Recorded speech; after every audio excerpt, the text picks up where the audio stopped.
In the previous episode, we split networks into equal parts, but real networks aren't equal, and that can waste IPs or cause shortages.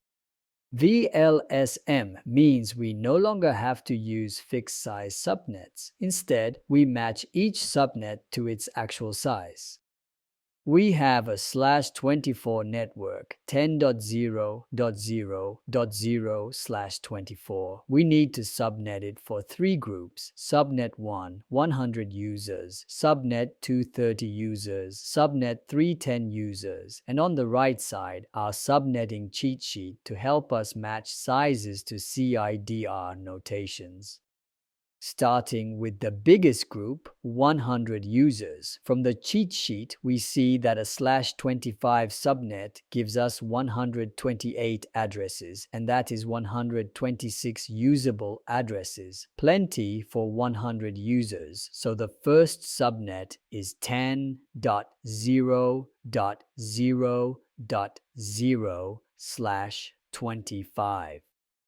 Next, for 30 users, a /27 subnet provides 30 usable addresses, just enough for the current need. But what if more devices are added later? To allow for future growth, we are going to choose the next largest subnet, a /26, which offers 62 usable IP addresses. That's why our next subnet starts at 10.0.0.128/26, right after the /25 subnet.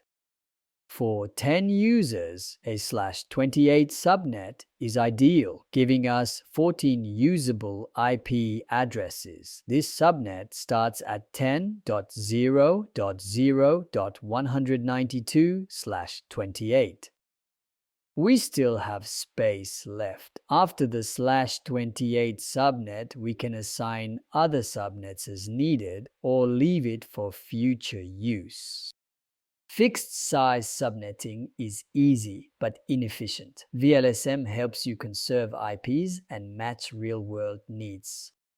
Here are some tips for VLSM. Always start with the largest requirement first. Place each subnet directly after the last one. Don't leave gaps. And choose subnet sizes that are powers of 2, like 2, 4, 8, 16, because IPs are based on binary.